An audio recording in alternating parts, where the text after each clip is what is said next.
মানে আসলে হতবাক যে কি বলবো।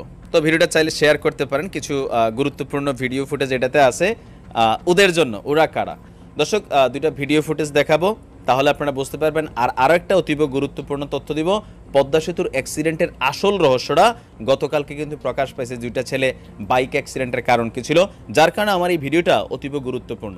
দর্শক, স্ক্রিনের এক অংশে আপনারা একটা যুবককে দেখতে পাচ্ছেন, তাও তে বড় কালপ্রিট, তে আর্জেন্টিনার জার্সি গায়ে দিছে। মানে আমি কিন্তু আর্জেন্টিনার ভক্ত, এখন আর্জেন্টিনার জার্সি গায়ে দিয়া নাট বল্টু চুরি করার কারণে ব্রাজিলওয়ালারা এটা কিন্তু আবার ভাইরাল করছে। আপনি বুঝছেন যে এই যে দেখো তোমাদের আর্জেন্টিনার সাপোর্টাররা কত বড় সোর পদ্মা সেতু নাট বল্টু খোলে। তারপরে এই ভিডিওর পরবর্তীতে আরেকটা ভিডিও আপনারা যেটা দেখছেন সেটা হচ্ছে যে দুই যুবক সে পদ্মা সেতুতে গাড়ি থামাইয়া হিসু করতে গেছে, সেইখানে আবার কিছু মানুষ গাড়ি থেকে নাইমা তারে থাপড়াইছেও। এদেরকে আসলে এইভাবে না থাপড়াইয়া প্রশাসনের উচিত পদ্মা সেতুতে এই ধরনের উদ্ভট কর্মকাণ্ড করতে গেলে, নাট বল্টু চুরি করতে গেলে ধরার পরে এগুলারে পদ্মা সেতুর মাঝখানে নিয়ে আপনার রশি দিয়া বাইদে উপর থেকে টুস করে ফালাই দেওয়া, ফালানোর পরে যাতে না মরে রশি থাকবে, পানিতে দুইটা তিনটা চুবানি খাওয়ার পরে টাইনা তুইলা আইন শৃঙ্খলা বাহিনীর কাছে দিয়া ইচ্ছা মতো পিডানো। এদেরকে কেন পিডানোটা দরকার সেটা বলছি। প্রথম ধাপে আমরা ধরেই নিলাম বাইজিৎ যেই ছেলেটা টিকটকার নাট বল্টু খুলছে, উদ্দেশ্য পরিকল্পিত হোক যেই কারণে হোক, সে বুঝা না বুঝে এই ঘটনাটা কইরা বসছে। অ্যাজ এ রেজাল্ট আজকে সে ভুগছে, তার বাড়িঘরে হামলা হয়েছে, তে এখন জেলে আছে, রিমান্ডে আছে। বুঝতে পারছেন জীবনের মানে মানচিত্র বদলাই গেছে, পদ্মা সেতুর মানচিত্র ঠিকই আছে। এই ভিডিওটা এত ভাইরাল হয়েছে। এছাড়াও পদ্মা সেতুতে প্রথম হিসুকারী 2-3 ব্যক্তির মধ্যে একজন হচ্ছে রাকিব, যাকে প্রশাসন বাত্তি দিয়ে খুঁজতেছে, এখন সে গ্রেপ্তার হয়নি। সেই রাকিবের বিরুদ্ধে প্রশাসনের পক্ষ থেকে বিজ্ঞপ্তি আসছে, তাকে খুব বাত্তি জ্বালাইয়া আমরা খুঁজতেছি, আপনারাও জানলে তথ্য দিয়েন।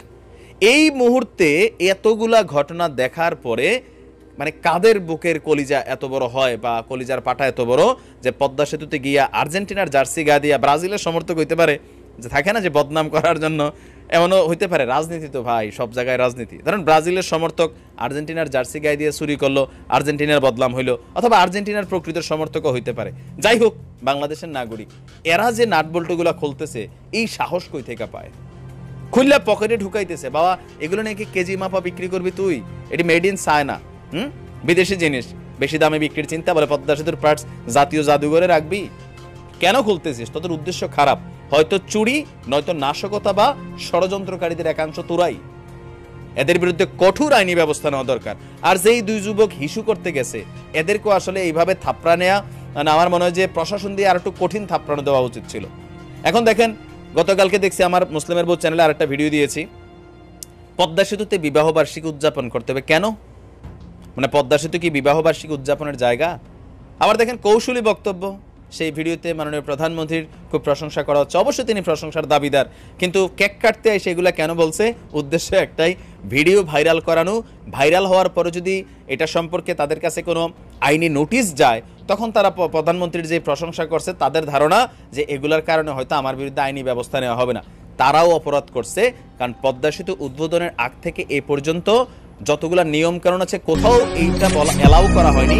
নাইমা সেখানে সেলফি, ভিডিও ধারণ, কেক কাটা, হিসু করা, তারপরে নাট বল্টু খোলা, কোনো কিছুই কিন্তু জায়েজ না। অপরাধ সব একই, আইনি দৃষ্টিতে আপনি আইন লঙ্ঘন করছেন। এখন এই কর্মকাণ্ডগুলো যারা করছে তাদের জন্য কি কি ঝামেলা অন্যরা পোহাচ্ছে।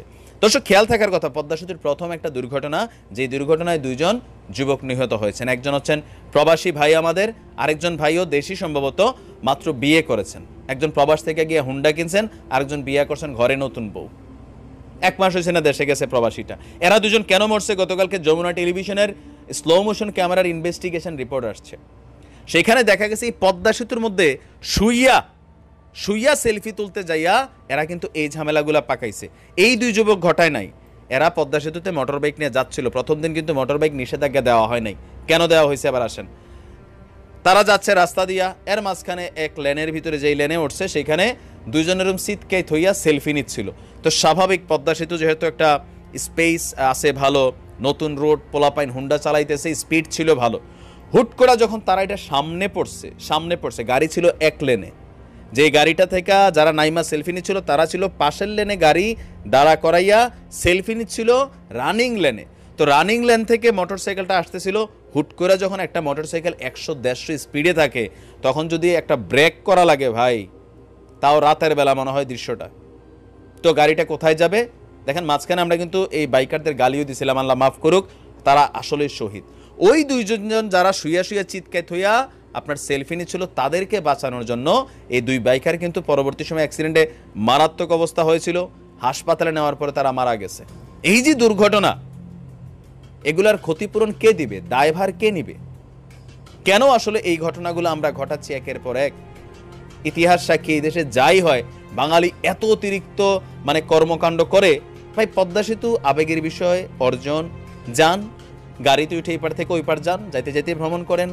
বড় জোর একটা সেলফি নিতে চাইলে প্রশাসনের অনুমতি নিয়ে এক কোণা দিয়া যেখানে টুল মানে কালেকশন করা হয় সেইখান থেকে আপনারা একটা সেলফি নিতে পারেন। এটা একটা আনন্দের বিষয় যে গেলাম, আমি একটা ইতিহাসের সাক্ষী, ওকে ফাইন। টোল প্লাজা যেখানে আছে সেখান থেকে আপনারা একটা সেলফি নেন। মাঝখানে পদ্মা সেতুতে গাড়ি দাঁড়া করাইয়া 100 কিলোমিটার স্পিডে যাওয়া গাড়িগুলো এসে হঠাৎ করে একটা মানুষ নজরে থাকে না, ধুম করে এসে সামনে পড়লে আপনারা দেখা যায় কি হয়, এই ধরনের অ্যাক্সিডেন্টগুলো হচ্ছে। আমার খুব গোস্সা হয় এই কারণে, বা মাঝে মাঝে আমাদের সাধারণ মানুষের প্রতি যে আমরা বুঝিই না। আরেক বেড়ি দেখলাম নাচতে নাচতে এরকম পুরা পদ্মা ব্রিজ কাঁপাই দিছে, ওই বেটিও মনে হয় টিকটকার। মানে এই যে উদ্ভট কর্মকাণ্ডগুলা, ভাই হোয়াই?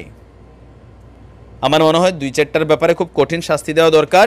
আর পদ্মা সেতুর ব্যাপারে রাষ্ট্রীয় একটা প্রজ্ঞাপনও জারি করা দরকার যে পদ্মা সেতুতে কোনো ধরনের সেলফি, অনেকের আইডি খাটলে দেখবেন পদ্মা সেতুতে ঘুরতে গিয়ে, আমার পরিচিত এক ভাই তিনি দেখলাম যে সৌদি আরবের ড্রেস লাগাইয়ে গিয়ে তিনিও সেলফি তুলছেন, ভালো কথা বলছেন, পদ্মা সেতুতে টাচকারী প্রথম আরবি ব্যক্তি। না ঠিক আছে, ঠিক আছে আপনি তুলছেন, কিন্তু আমি বললাম না যে এগুলা বন্ধ করা উচিত, কারণ নয়তো 2টা বাইকারের যে জীবন গেল, এই যে 2টা ছেলের, এগুলোর দায় কে নিবে? এখন ওই রাত্রে কে বা কাহারা রাস্তায় শুইয়া এই ঘটনা করছে, অ্যাক্সিডেন্টের পরে তারা সেখান থেকে সরে গেছে। এখন এটা সিসিটিভি ফুটেজ, হয়তো কারো মোবাইল ফোনে ধারণ করা ভিডিও থেকে এটা আসছে।